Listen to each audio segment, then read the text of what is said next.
Hello everyone. I've been seeing people online try to ledge trap with flare, but I think I found the most optimal way to do it, so I'm going to show you guys how. This is probably going to be the last video of me just sitting here and talking to you guys with a few cuts and edits in there. And all the other videos about Sephiroth are probably going to be more edited, more like my normal style, but for now, I hope you enjoy this one. So, a lot of times what I see people do online, if I change the camera to fixed, is do something like this, where they stand about at this distance, and they just charge it until it gets to stage 3. And that's okay, but I'll show you guys the counterplay really quickly to that and show you why it's not good. You want to wait until you get to stage 3, and as soon as you see the visual indicator, right there, you just jump. That's basically as easy as it gets. Yeah, and you just jump, and then it's not really a threat anymore. And that is the easiest way, in my opinion, to counter the stage 3 at ledge. And that's why I actually have a better way that will not allow people to just jump over or anything of that sort. So what we're going to be relying on is, the stage 2 neutral B. Stage 2 neutral B, I think, is honestly kind of broken. So if you compare it, this is how long it takes for stage 2 there, and this is how long it takes for stage 3. So already much faster. But then if we look at the damage and knockback, this thing ain't too shabby. I just charged it up for that little bit, and it nearly kills Martha like 76. I honestly bet it would kill at 80 or something like that. But what's really good about this one is that just like the third phase, it also covers ledge. So if I do the stage 2 charge, it will hit Marth at ledge, which is really good. So they can't just stay there and do nothing.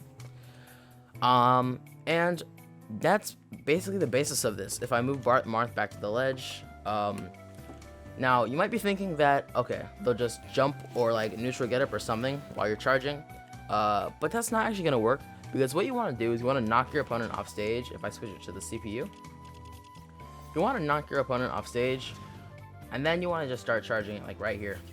And basically what that's gonna do is force them into making a ledge option. So ideally for the setup to work, you want to start charging your neutral B at a precise timing, to where when the opponent grabs ledge, you want to just be a little bit after starting your neutral B charge.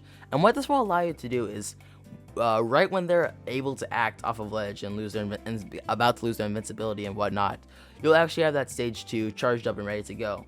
And that will say that you can't stay on ledge, because if you do, you're going to get hit by this neutral B. But it's also going to frame trap you with a jump or a neutral get up, because this move does not have that much end lag like that. So it will also frame trap with a jump or like a neutral get up. So they're going to be forced to roll. So you want to get it to like that, and that will basically make sure that they pretty much have to roll and go back to ledge. And then basically the counterplay for this is, if you're going up against Sephiroth, you want to try to mix up your recovery time, your times as well as possible, because if you don't, there's not much you can really do against the sledge trapping setup. So there's pretty much, once they get the setup started, there's like almost no counterplay to this. So again, what you want to do is you want to mix up your recovery out. Let's say you're playing Sephiroth, you can either go, I'm going to recover like that, or I'm going to shark a little bit, recover like that, or I'm going to do this, and then I'm going to come all the way down here. And you really just want to make them mess up their charging time to where they can't get it in that perfect time frame, to where it will ledge trap really well.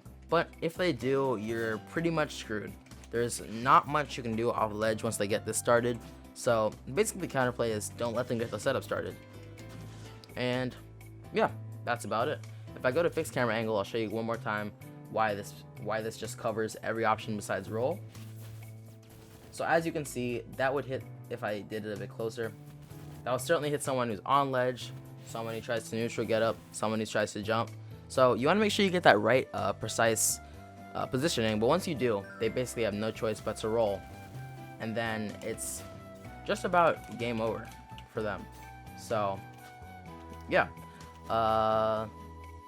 actually let me demonstrate that it covers roll really quickly before I end the video. And if I just get it like right here, that's right about when they start rolling, and then you can just cover it. So yeah, that's basically Sephiroth's flare ledge trap. Again, stage 3 can be used sometimes, but as I said, the counterplay, if your opponent knows the counterplay to it, it's pretty much useless. So you're gonna want to use the second stage of ledge trapping. My opinion, super good. If you're playing a Sephiroth, you're definitely gonna want to add this to your arsenal for ledge trapping. And yeah, that's about it. This would be like the last video of me just talking to you guys. I have a video planned about how to deal with Sephiroth's cheese, because Sephiroth does have a lot of things you have to watch out for, just like the third flare, ledge trap. So stay tuned for that, and have a great day, guys. See you later. Oh, and before I forget, I am streaming right now when this video goes live. So pop in.